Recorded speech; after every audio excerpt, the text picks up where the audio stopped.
I'm Vanessa Ruck, the girl on a bike. I'm currently in Mauritania. I've finished stage 11 of the Africa Eco Race today, so I'm feeling pretty exhausted. But in this video, I'm going to give you a little bit of a tour of a bivouac and explain some of the things to expect if you're coming into the rally world.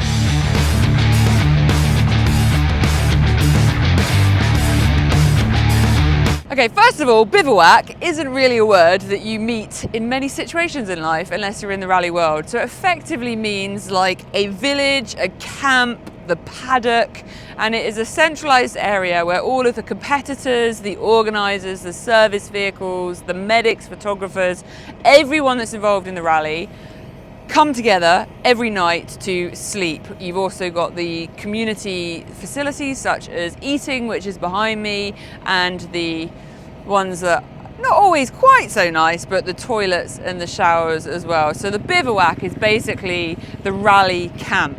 Now, depending on the rally that you're doing, the bivouac is either going to be a stationary camp where you go off and race and do loops from that, coming to the same place every night, or like in the Africa Eco Race, which I'm on now, which is a 6,000 kilometer rally all the way from Monaco down to Dakar to Senegal.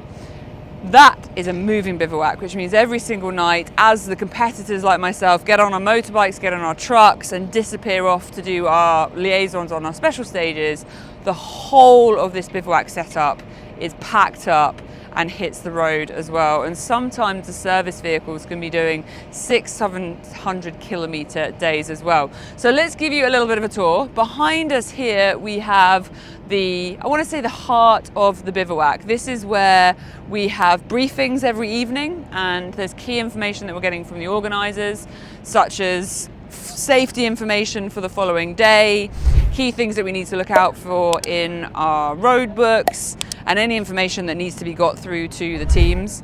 You then got breakfast and dinner served in here. Now, I personally don't often eat too much in the bivouac because I want to get to bed as early as possible, because your body really does the most healing when you're sleeping. But with all the different rallies, they're going to feed you. So you can see the tables right at the back. That's where they're going to be serving dinner in. Oh, we've still got an hour and a half till dinner time. My belly's not so happy about that realization. You can see lots of areas to chill out, and this is kind of a communal area where everybody hangs out. And on some rallies, like the Morocco Desert Challenge and the Tunisia Desert Challenge, you can watch those series on my channel as well. There is a mega end of rally party in the bivouac, and at the Tunisia one, it was actually at the Star Wars set, which was pretty cool. So that is the communal area. You can see a notice board up here. Now that notice board is where they're going to give us our results and our stage times. Let's go and see what my results are looking like at the moment. Why not, seeing as we're here? I haven't actually been looking at them, but I've only got one day left. I'm not here to rank, I am here to finish. 27th. Wow, the number of riders has dropped. It was 58. 27th out of 58. I'm pretty pleased with that. Okay, let's keep walking because the sun is going down. Now, every single competitor in a rally has to be self-sufficient, and there are two different ways that self-sufficient can be done. You've either got Malle Moto, which is where you are 100% self-sufficient, and the organizers transport your 2 kit boxes, your spare tires, and only you are allowed to work on your bike. So it's the very bare bones way to race. Or you've got the way that I'm doing it, which is where you have a support team. So I'm here with Desert Rose Racing, Joe, and then 2 very good friends, Annika and Kerry, who are looking after me as far as just helping me with life. There's been some pretty long days. My longest day in the desert this week has been 13.5 hours. So having somebody there to help you put up your tent and span your bikes, pretty important. So as we walk around the bivouac, you're going to see that there's lots of different types of setups around. So on the right here, you can see RS Moto Racing. They have a huge lorry setup, and they've got tents on the other side for their servicing of vehicles, loads of spares and kit on the vehicles. Everyone's Everyone's got tents. That's probably a key thing to think about. You're doing some really grueling days out on your motorbike or in a car, and you are coming to the end of the day and getting into a tent. So I'm going to show you my tent a little bit in a little while as we get around the bivouac. So straight ahead of me is the shower block. We've got to be careful that no one's getting naked as they get out. The shower and washing facilities on this rally are a little bit on the more rustic side of things. So I'm going to take you right in, and we can actually see that the waste water is already leaking out, and we are only early evening one. So this one's open. It is a wooden pallet construction with a toilet. There is a big bucket here which has pink toilet paper. None of them have locks, so you've just got to hope no one comes in. Around the back is where the magic happens. You can see it seeping out, but there's basically, or you can smell it, there's basically just a big hole and let's keep moving, and a pit. And sometimes you get a loop day in a rally. So on this event, we've had 2 loop days, which is where the bivouac actually gets a break and they get to stay in the same place for 2 days. You've also then got the showers in here, and the showers tend to be cold. So the earlier you can get in, the better, while it's still warm. And on the loop day bivouac, the toilets were in a really bad state by the end. This big bouncy castle thing here is the water bladder. So that's where the water comes from, obviously in the middle of the desert. There are no resource of infrastructures here. I don't know why it makes me want to go and jump on it, but I feel like it would be not appreciated. Okay, straight ahead, we've got the Malle Moto category team. Well, I say team, so these are all individuals. You can see all the different bikes in the tent, you can see all of their tents. And in this category, they are allowed absolutely no assistance from anyone but themselves. They can help each other on their bikes, which means if they have a problem with their bike that they're not quite sure about, they can work between each other to try and fix it. But it's very much man and motorcycle getting themselves to the finish line. In more recent times, there seems to be a acceleration of getting a rally raid experience. So this is where you're not doing the full distance, the full technicality of the terrain, or quite the same complexity of the roadbook navigation. So roadbook navigation, check out my other video if you're not sure what that means. It's basically a paper scroll on your handlebars, and that's how you navigate through the desert and dunes and mayhem. It's a genius idea. Adds a whole new complexity to riding a motorcycle or a car, let's just say that. But anyway, the rally raid is a way to get an experience of being in a rally without actually doing the full brutality and complexity of doing the actual full category. So we've actually got a couple of brands here doing a full rally raid experience. So this is the Honda lineup. They're doing them on the big Africa Twins.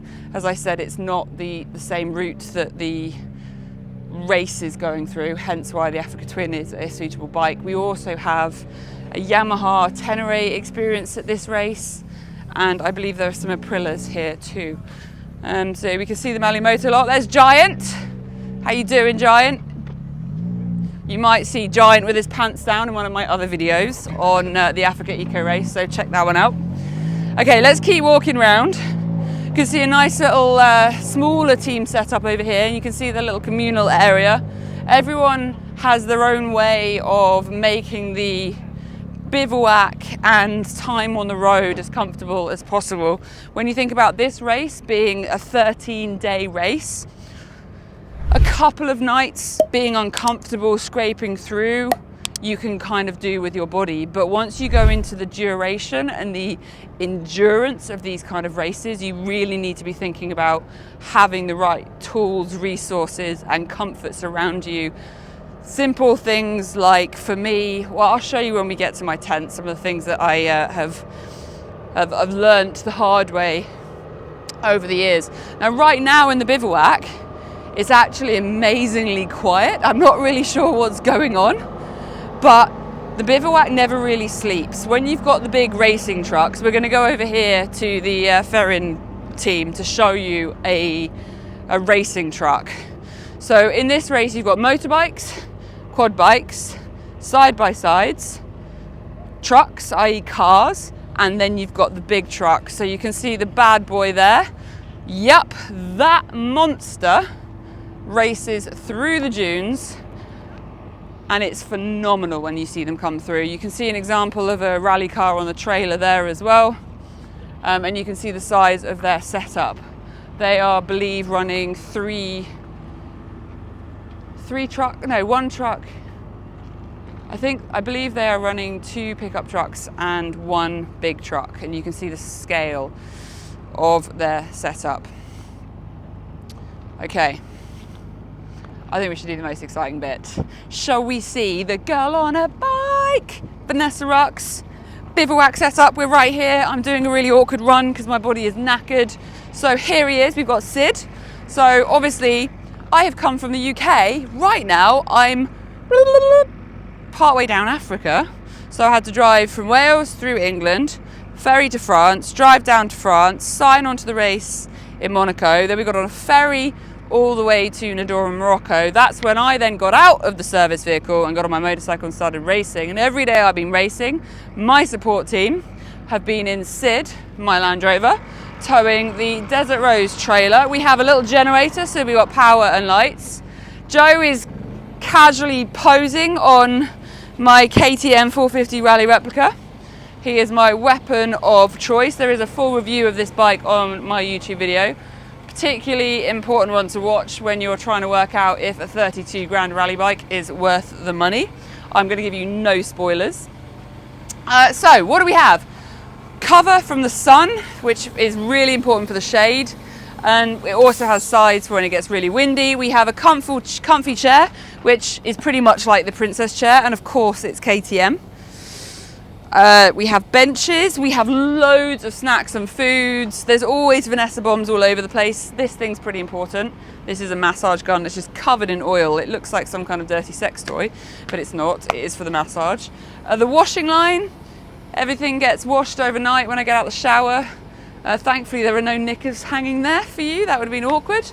We've got power through the generator.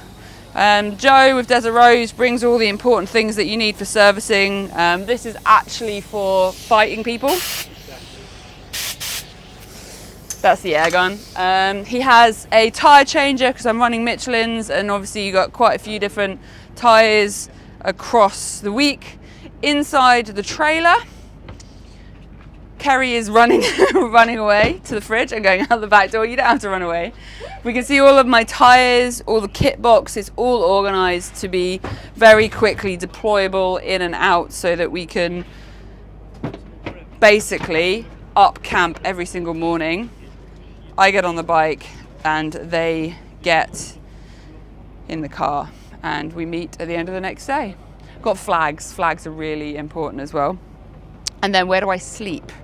That is key. Pop-up tents are incredibly important because they are so much quicker. My tent is not yet made, so it's a little bit of a Vanessa bomb. Let me just spin my mattress round. This mattress was the best buy ever. It's a 15 centimeter self-inflating Van Gogh inflatable mattress. And this was game-changing for me. So you're always going to have a light. I have a little light that goes up on my ceiling hook. I'm not organised for bed yet, as you can see. But here is my light, and that will go up on the little hook.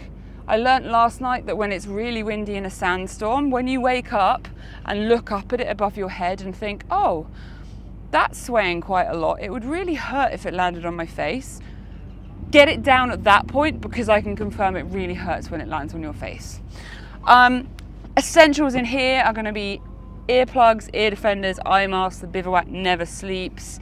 I have a little shower bag so that I can just pick it up, all my shampoos and conditions, go straight to the shower, and a water bottle, which is very, very important. So this is possibly up there one of the most essential pieces of kit for being in a bivouac. Get yourself, it needs to be 1.5 litre water bottle. Cut the top off. You can close this and you can have a pee. You wake up in the middle of the night and you need a pee. You don't have to walk all the way over to the toilet, so you can just have a pee, throw it out the door, and you're sorted, and that is a lot of time saving. And if you think about the hours I'm doing on a motorcycle, the hydration, peeing through the night is unfortunately part of that. I'm getting very into this now. Bivouac, anything else I missed in the bivouac? Bivouacs are a lot of fun. There's an amazing community. We're all here for the common love and energy of racing, engines, motorsports, whether it's bikes, cars or trucks. We all have lots of spares, different resources, and it's massively a shared support each other. We might be competing, but if you've got an issue, everyone gets involved and helps out. And the party at the very end of one of these rallies is always very, very energetic, because we all know what it's taken to get to the end of the finish line. So I have just finished stage 11 of the Africa Eco Race. I'm actually feeling more energized now than I have for the last few days. It's definitely a very, very grueling race. I think when anyone says they finished the Dakar, the energy, respect, the understanding of what it takes to finish that race is just kind of known. And being here racing that, I can feel physically and mentally why it's got so much respect. I've got 2 more days to go, so I'm not going to start jinxing anything. Hopefully by the time you see this video, you'll know whether I made it to the finish line and I'm an original Dakar finisher or not. But I'm going to keep fighting. Let me know if you've got any questions in the comments, anything to do with rallies, the bivouac. I have got a whole load of resource of lots of different rally focused videos and series on my YouTube channel, so have a watch of those as well. I'm Vanessa Ruck, also known as the Girl on a Bike, and in my future, I'm definitely going to be maybe thinking about getting back out here with 4 wheels as well as 2 wheels. There's all kinds of things on the future of my determination, but for right now, I am focusing on one thing, and that is Dakar. So I'm gonna go to bed.